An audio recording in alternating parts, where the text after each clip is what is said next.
मंदिर, प्रेमचंद्र की कहानी। आइए सुनते हैं मेरी आवाज में। मातृ प्रेम तुझे धन्य है, संसार में और जो कुछ है मिथ्या है, निस्सार है। मातृ प्रेम ही सत्य है, अक्षय है, अनश्वर है। 3 दिन से सुखिया के मुंह में न अन्न का एक दाना गया था, न पानी की एक बूंद। सामने पुआल पर माता का नन्हा सा लाल पड़ा करा रहा था। आज 3 दिन से उसने आंखें न खोली थी। कभी उसे गोद में उठा लेती, कभी पुआल पर सुला देती। हंसते खेलते बालक को अचानक क्या हो गया, यह कोई नहीं बताता। ऐसी दशा में माता को भूख और प्यास कहाँ। एक बार पानी का एक घूंट मुंह में ले लिया था, पर कंठ के नीचे ना ले जा सकी। इस दुखिया की विपत्ति का वार पार न था। साल भर के भीतर 2 बालक गंगा जी की गोद में सौंप चुकी थी। पति देव पहले ही सिधार चुके थे। अब उस अभागिनी के जीवन का आधार, अवलंब जो कुछ था, यही बालक था। हाय, क्या ईश्वर इसे भी उसकी गोद से छीन लेना चाहती है? यह कल्पना करते ही माता की आंखों से झरझर आंसू बहने लगते थे। इस बालक को वह क्षण भर के लिए भी अकेला न छोड़ती थी। उसे साथ लेकर घास छीलने जाती, घास बेचने बाजार जाती तो बालक गोद में होता। उसके लिए उसने नन्ही सी खुरपी और नन्ही सी खांची बनवा दी थी। जियावन माता के साथ घास छीलता और गर्व से कहता, अम्मा हमें भी बड़ी सी खुरपी बनवा दो, हम बहुत सी घास छीलेंगे, तुम द्वारे माची पर बैठी रहना, अम्मा मैं घास बेच लाऊंगा। माँ पूछती, हमारे लिए क्या क्या लाओगे बेटा? जियावन लाल लाल साड़ियों का वादा करता, अपने लिए बहुत सा गुड़ लाना चाहता था। वही भोली भाली बातें इस समय याद आकर माता के हृदय को शूल के समान बेध रही थी। जो बालक को देखता यही कहता कि किसी के ढीठ है। इस विधवा को भी संसार में कोई बैरी है। अगर उसका नाम मालूम हो जाता तो सुखिया जाकर उसके चरणों पर गिर पड़ती और बालक को उसकी गोद में रख देती। क्या उसका हृदय दया से न पिघल जाता? पर नाम कोई नहीं बताता। हाय, किससे पूछे, क्या करे? 3 पहर रात बीत चुकी थी। सुखिया का चिंता व्यथिक चंचल मन कोठे कोठे दौड़ रहा था। किस देवी की शरण जाए, किस देवता की मनौती करे? इस सोच में परे परे उसे एक झपकी आ गई। क्या देखती है कि उसका स्वामी आकर बालक के सिरहाने खड़ा हो जाता है और बालक के सिर पर हाथ फेर कर कहता है, रो मत सुखिया, तेरा बालक अच्छा हो जाएगा। कल ठाकुर जी की पूजा कर दे, वही तेरे सहायक होंगे। यह कहकर वह चला गया। सुखिया की आंख खुल गई। अवश्य ही उसके पति देव आए थे। इसमें सुखिया को जरा भी संदेह न हुआ। उन्हें अब भी मेरी सुधि है, यह सोचकर उसका हृदय आशा से प्रफुल्लित हो उठा। पति के प्रति श्रद्धा और प्रेम से उसकी आंखें सजल हो गई। उसने बालक को गोद में उठा लिया और आकाश की ओर ताकती हुई बोली, भगवान मेरा बालक अच्छा हो जाए तो मैं तुम्हारी पूजा करूंगी। अनाथ विधवा पर दया करो। उसी समय जियावन की आंखें खुल गई। उसने अपनी माता ने दौड़ कर कटोरे में पानी लिया और बच्चे को पिला दिया। जियावन ने पानी पीकर कहा, अम्मा रात है कि दिन? सुखिया, अभी तो रात है बेटा, तुम्हारा जी कैसा है? जियावन, अच्छा है अम्मा, अब मैं अच्छा हो गया। सुखिया, तुम्हारे मुंह में घी शक्कर बेटा, भगवान करे तुम जल्द अच्छे हो जाओ। कुछ खाने को जी चाहता है? जियावन, हाँ अम्मा, थोड़ा सा गुड़ दे दो। सुखिया, गुड़ मत खाओ भैया, अवगुण करेगा, कहो तो खिचड़ी बना दूं? जियावन, नहीं मेरी अम्मा, जरा सा गुड़ दे दो, तेरे पैरों पर। माता इस आग्रह को न टाल सकी। उसने थोड़ा सा गुड़ निकालकर जियावन के हाथ में रख दिया और हांडी का ढक्कन लगाने जा रही थी कि किसी ने बाहर से आवाज दी। हांडी वहीं छोड़कर वह किवाड़ खोलने चली गई। जियावन ने गुड़ की 2 पिंडियां निकाल ली और जल्दी जल्दी चट कर गया। दिन भर जियावन की तबीयत अच्छी रही। उसने थोड़ी सी खिचड़ी खाई। 2-1 बार धीरे धीरे द्वार पर भी आया और हमजोलियों के साथ खेल न सकने पर भी उन्हें खेलते देखकर उसका जी बहल गया। सुखिया ने समझा बच्चा अच्छा हो गया है। 2-1 दिन में जब पैसे हाथ में आ जाएंगे तो वह एक दिन ठाकुर जी की पूजा करने चली जाएगी। जाड़े के दिन झाड़ू बुहारू, नहाने धोने और खाने पीने में कट गए। मगर अब जब संध्या के समय फिर जियावन का जी भारी हो गया तब सुखिया घबरा उठी। परंतु मन में शंका उत्पन्न हुई कि पूजा में विलंब करने से ही बालक फिर मुरझा गया है। अभी थोड़ा सा दिन बचा था। बच्चे को लेटाकर वह पूजा का सामान तैयार करने लगी। फूल तो जमींदार के बगीचे में मिल गए, तुलसी दल द्वार पर था, पर ठाकुर जी के भोग के लिए कुछ मिष्ठान तो चाहिए। सारा गांव छान आई, कहीं पैसे उधार न मिले। अब वह हताश हो गई। हाय रे आदीन, कोई 4 आने पैसे भी नहीं देता। आखिर उसने अपने हाथों के चांदी के कड़े उतारे और दौड़ी हुई बनिए के दुकान पर गई। कड़े गिरवी रखे, बतासे लिए और दौड़ी हुई घर आई। पूजा का सामान तैयार हो गया तो उसने बालक को गोद में उठाया और दूसरे हाथ में पूजा की थाली लिए मंदिर की ओर चली। मंदिर में आरती का घंटा बज रहा था। 10-5 भक्तजन खड़े स्तुति कर रहे थे। इतने में सुखिया जाकर मंदिर के सामने खड़ी हो गई। पुजारी ने पूछा, क्या है रे, क्या करने आई है? सुखिया चबूतरे पर आकर बोली, ठाकुर जी की मनौती की थी महाराज, पूजा करने आई हूँ। पुजारी जी दिन भर जमींदार के असामियों की पूजा किया करते थे और शाम सवेरे ठाकुर जी की। रात को मंदिर ही में सोते थे। मंदिर ही में आपका भोजन भी बनता था, जिससे ठाकुर द्वारे की सारी अस्तरकारी काली पड़ गई थी। स्वभाव के बड़े दयालु थे, निष्ठावान इतने थे कि चाहे कितनी ही ठंड पड़े, कितनी ही ठंडी हवा चले, बिना स्नान किए मुंह में पानी तक न डालते थे। अगर इस पर भी उनके हाथों और पैरों में मैल की मोटी तह जमी हुई थी तो उनका कोई दोष न था। बोले तो क्या भीतर चली आएगी? हो तो चुकी पूजा, यहाँ आकर पथ भ्रष्ट करेगी। एक भक्तजन ने कहा, ठाकुर जी को पवित्र करने आई है। सुखिया को बड़ी दीनता से कहा, ठाकुर जी के चरण छूने आई हूँ सरकार, पूजा की सब सामग्री लाई हूँ। पुजारी, कैसी बेसमझी की बात करती है रे, कुछ पगली तो नहीं हो गई है? भला तू ठाकुर जी को कैसे छुएगी? सुखिया को अब तक कभी ठाकुर द्वारे में आने का मौका न मिला था। आश्चर्य से बोली, सरकार, वह तो संसार के मालिक है, उनके दर्शन से तो पापी भी तर जाता है, मेरे छूने से उन्हें कैसे छूत लग जाएगी? पुजारी, अरे तू चमारिन है कि नहीं रे? सुखिया, तो क्या भगवान ने चमारों को नहीं सिरजा है? चमारों का भगवान कोई और है, इस बच्चे की मनौती है सरकार। इस पर वही भक्त महोदय जो अब स्तुति समाप्त कर चुके थे डपट कर बोले, मार के भगा दे चुड़ैल को, भर भ्रष्ट करने आई है, फेंक दो थाली वाली। संसार में तो आप ही आग लगी हुई है। चमार भी ठाकुर जी की पूजा करने लगेंगे तो पृथ्वी रहेगी कि सरातल को चली जाएगी? दूसरे भक्त महाशय बोले, अब बेचारे ठाकुर जी को चमारों के हाथ का भोजन करना पड़ेगा। अब प्रलय होने में कुछ कसर नहीं है।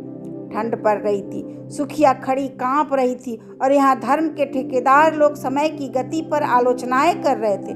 बच्चा मारे ठंड के उसकी छाती में घुसा जाता था, किंतु सुखिया वहाँ से हटने का नाम न लेती थी। ऐसा मालूम होता था कि उसके दोनों पांव भूमि में गरे हैं। रह रह कर उसके हृदय में ऐसा ही उद्गार उठता था कि जाकर ठाकुर जी के चरणों पर गिर पड़े। ठाकुर जी का इन्हीं के हैं, हम गरीबों का उनसे कोई नाता नहीं है। ये लोग होते हैं कौन रोकने वाले? पर यह भय होता था कि इन लोगों ने कहीं सचमुच थाली वाली फेंक दी तो क्या करूंगी? दिल में ऐंठ कर जाती थी। सहसा उसे एक बात सूझी कि वह वहां से कुछ दूर जाकर एक वृक्ष के नीचे अंधेरे में छिपकर इन भक्तजनों के जाने की राह देखने लगी। आरती की स्तुति के पश्चात भक्तजन बड़ी देर तक श्रीमद् भागवत का पाठ करते रहे। उधर पुजारी जी ने चूल्हा जलाया और खाना पकाने लगे। चूल्हे के सामने बैठे हुए हूं करते जाते थे और बीच बीच में टिप्पणियां भी करते जाते थे। 10 बजे रात तक कथा वार्ता होती रही और सुखिया वृक्ष के नीचे ध्यानावस्था में खड़ी रही। सारे भक्त लोगों ने एक एक करके घर की राह ली।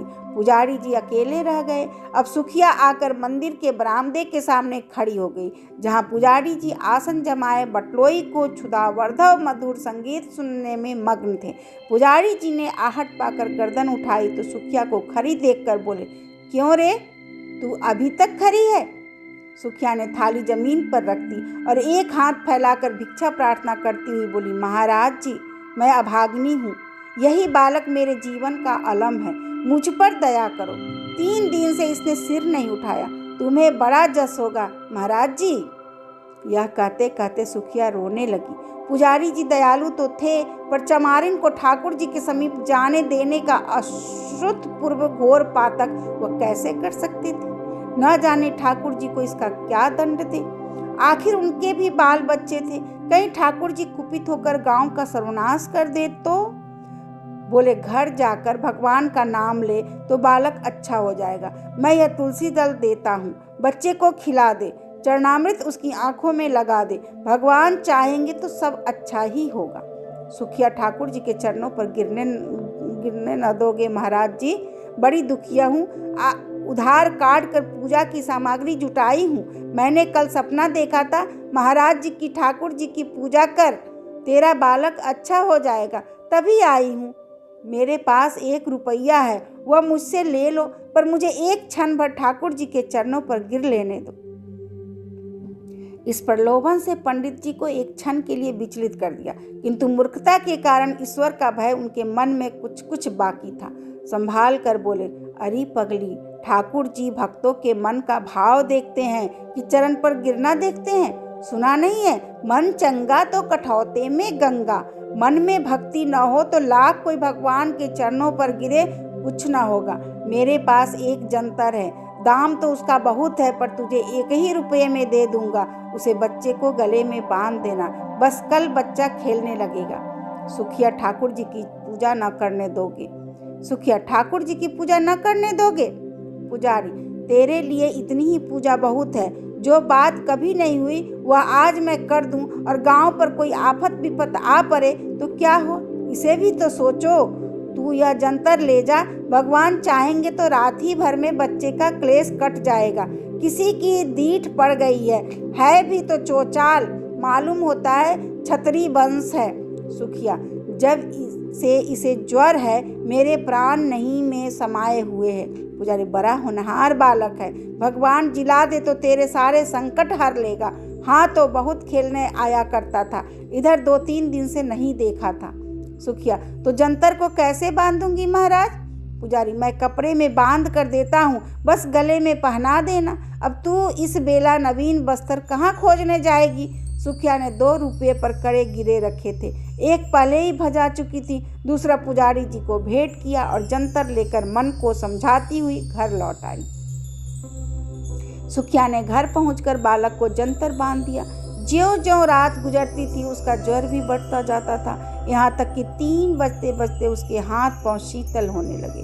तब वह घबरा उठी और सोचने लगी, हाय, अगर मैं अंदर चली जाती और भगवान के चरणों में गिर पड़ती तो कोई मेरा क्या कर लेता। यही न होता कि लोग मुझे धक्के देकर निकाल देते, शायद मारते भी, पर मेरा मनोरथ तो पूरा हो जाता। यदि मैं ठाकुर जी के चरणों में अपने आंसुओं से भिगो देती और बच्चे को उनके चरणों में सुला देती तो क्या उन्हें दया न आती? वह तो दयामय भगवान है, दीनों की रक्षा करते हैं, क्या मुझ पर दया न करते? यह सोचकर सुखिया का मन अधीर हो उठा। नहीं, अब विलंब करने का समय नहीं था। वह अवश्य जाएगी और ठाकुर जी के चरणों पर गिर कर रोएगी। उस अबला के आशंकित हृदय को अब उसके सिवा और कोई अवलंब, कोई आसरा न था। मंदिर के द्वार बंद होंगे तो वह ताले तोड़ डालेगी। ठाकुर जी क्या किसी के हाथों बिक गए हैं कि उन्हें बंद कर रखें?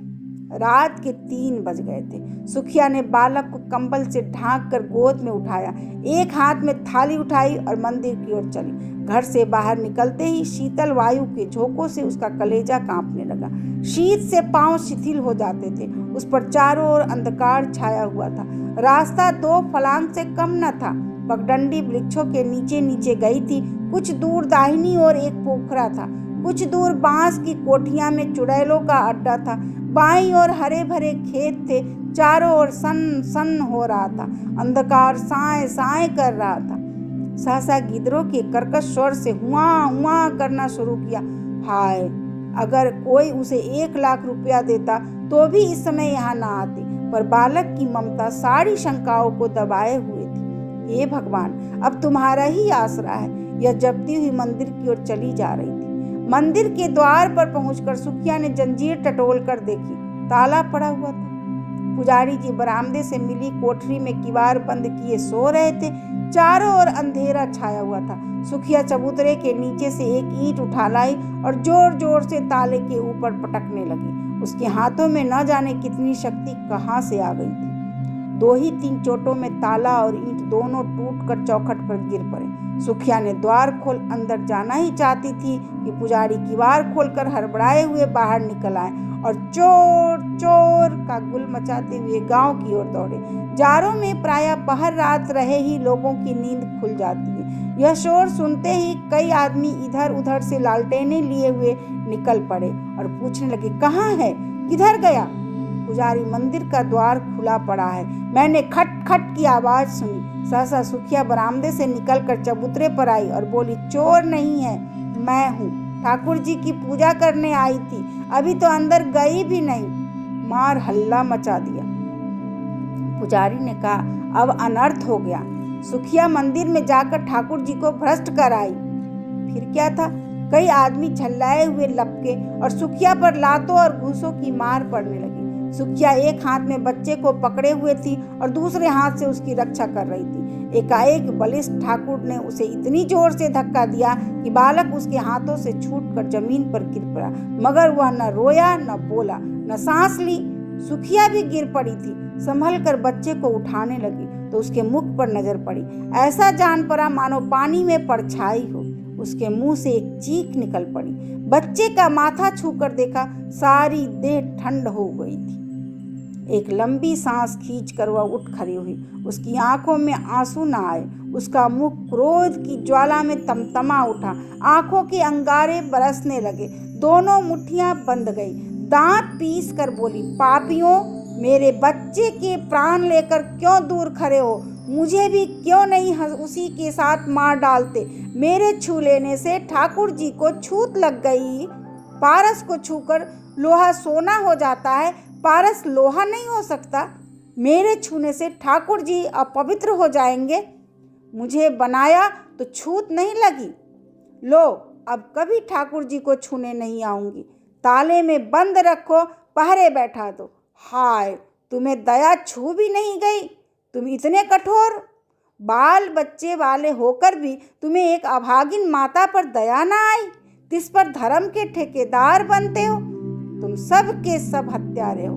डरो मत, मैं थाना पुलिस नहीं जाऊंगी। मेरा न्याय भगवान करेंगे। अब उन्हीं के दरबार में फरियाद करूंगी।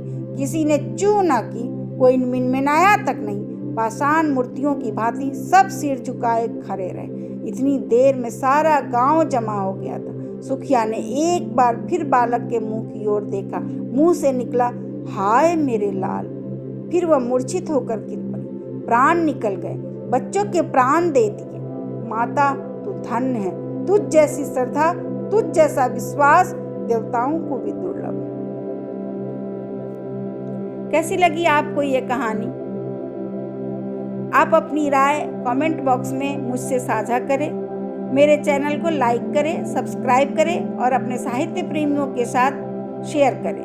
धन्यवाद।